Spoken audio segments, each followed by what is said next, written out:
Hi, everybody. It's time to talk about books again, and this time around we are focusing on realistic fiction.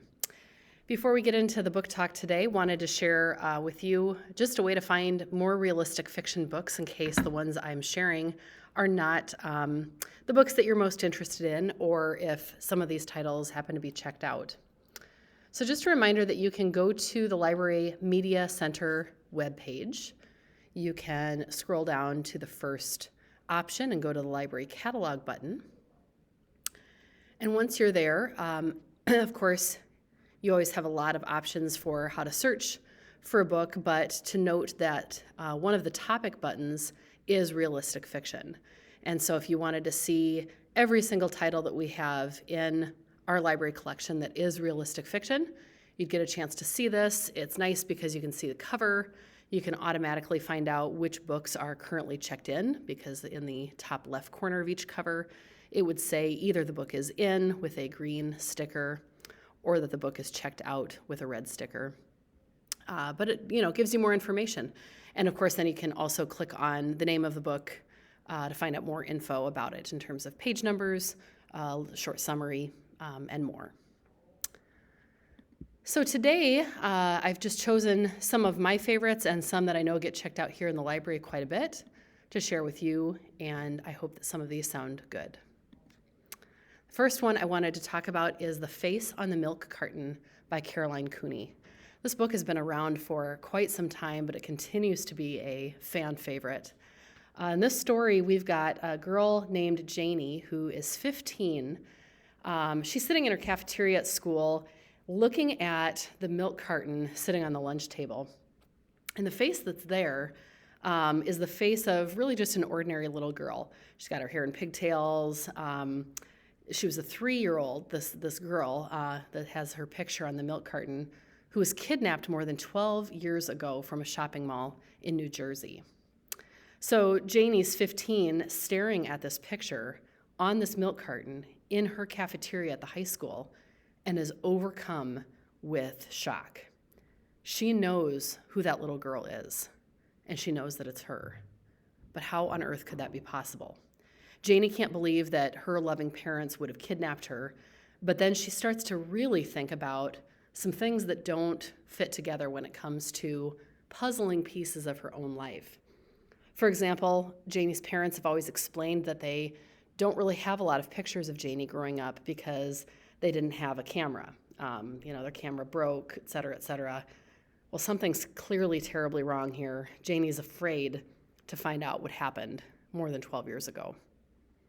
Find out in The Face on the Milk Carton by Caroline Cooney. Banned Book Club by Kim Yun-suk is in graphic novels, and this is a memoir. So we're venturing a little away from the realistic fiction entirely, although she says that a lot of this story also is fictional. Kim's story here starts back in college in 1983. She had aced her exams and was trying to convince her very traditional mother that it was a good idea for a woman to go to college, really, when she did this. And so she was so excited. Her literature class was going to be this point at which she thought was going to be like really great. She was so excited. She loved reading.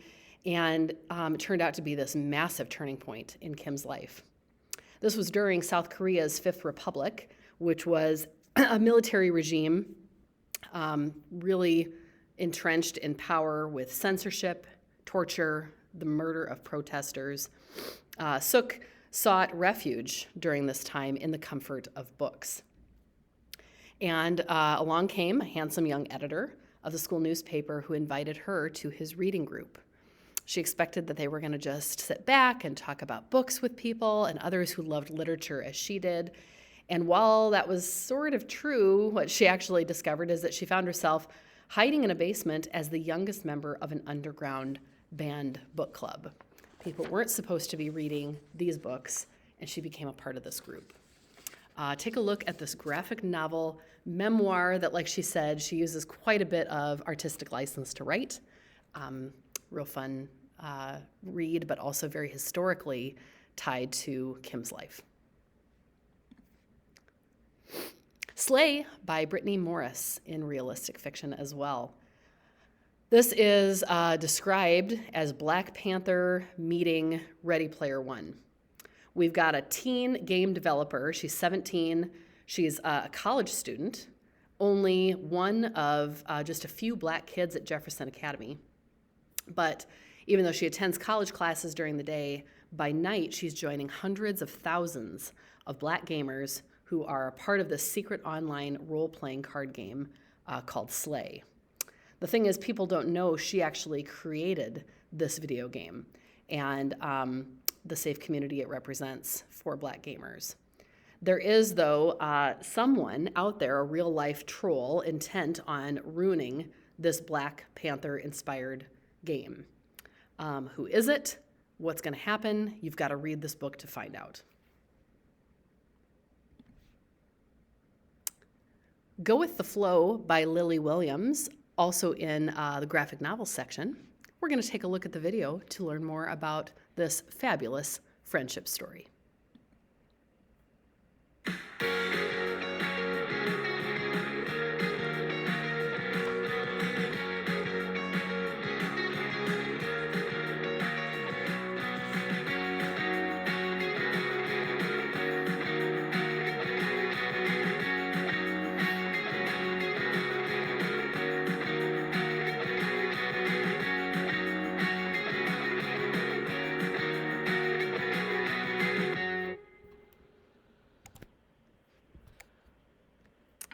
Go with the Flow. Lily Williams is the author. This one is a book that continues to get checked out, and I hope that you'll be the next person to do so. Dear Martin by Nick Stone. This book, perfect for those who have read The Hate You Give or any of Jason Reynolds' books, in particular maybe All American Boys. This one is the first in a 2-book series. Dear Justice is the sequel. Justice is our main character, and he's at the top of his class. He is set for incredible schools in terms of moving ahead to college, but none of that seems to matter to the cop who has just put him in handcuffs. He's looking to Dr. Martin Luther King Jr. to try to figure out how to make sense of all this. How is it that he can be this kind of a kid and this kind of a person, and yet people make assumptions about him just based on how he looks? He's not sure that the things that Martin Luther King used to preach about hold up anymore in today's world. And he starts this journal to Dr. King where he's actually writing letters to try to find out. Then comes the day when Justice is driving with his best friend Manny. They've got the windows rolled down, the weather's gorgeous, the music is turned way up, and it starts a fury from a white off-duty cop who pulls up beside them. Take a look at Dear Martin by Stone. One-Handed Catch by M.J. Ock. This story is just a terrific one, even if you are not usually one to pick up sports books. Threw this one in because it answers, I think, or it poses the question, if you've ever had something change your life in such a way that you thought you'd never be the same again. Even if you've never been in that situation, you may wonder about that. And this story allows you to think it through. What would life be like with only one hand? That's exactly what 11-year-old Norm finds out when he loses his left hand in an accident at his family's store. This book is set in the 1940s. World War II has just ended, and life is finally getting back to normal, or it is for most people. But for Norm, he's wondering, after this accident, if he's ever going to be able to play baseball again or be an artist.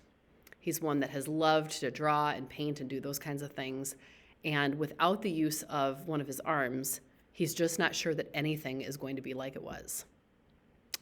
Take a look at One-Handed Catch and read the story to find out.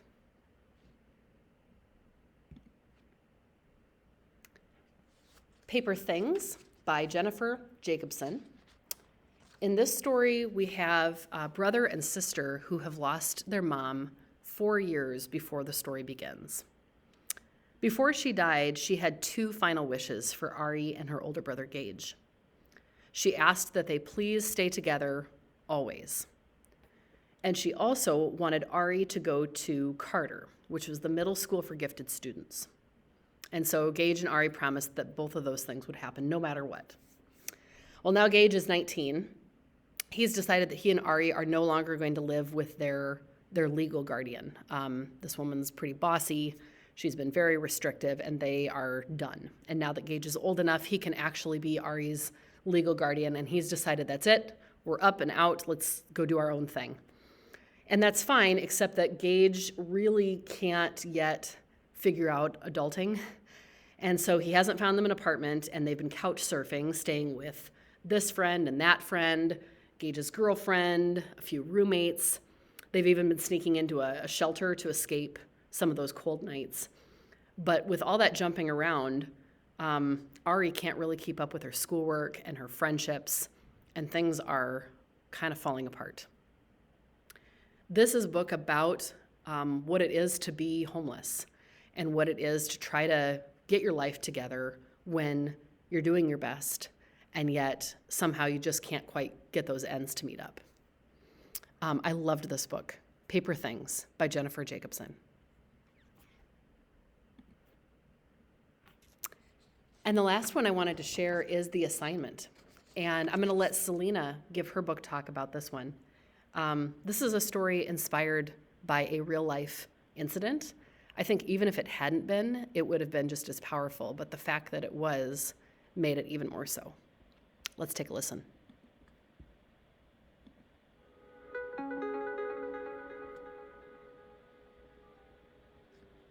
Hi everyone, my name is Selena. Today's book talk will highlight The Assignment by Lisa M. Weimer. This novel in audiobook format can be found on the Cloud Library app. Logan and Cade are horrified when their favorite teacher, Mr. Barley, appoints the entire class with a controversial assignment. Students are tasked to form arguments in favor of the Nazis during the historical Wannsee Conference of 1942. During this conference, many officials of the Nazi Party decided and debated on which techniques would ultimately dispose of the Jewish population, known as the final solution. Logan and Cade refuse to participate in this assignment and try to seek an alternative. This novel is compelling and emotional as it is based on true events.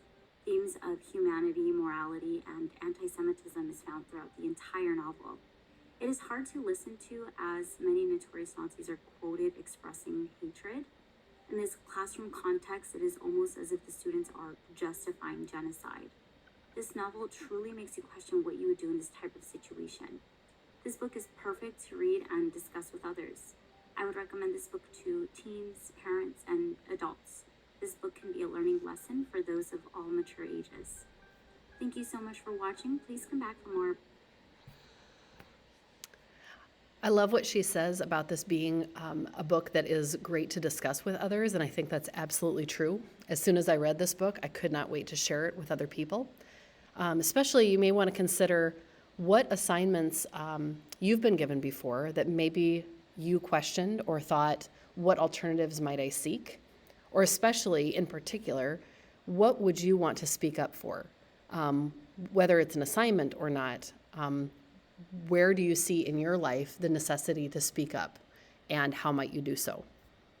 Take a look at The Assignment by Lisa Weimer. And again, all of these books can be found in realistic fiction, in the sports section, or in our graphic novels. Hope that you find one that looks good to you. Thanks so much. Happy reading.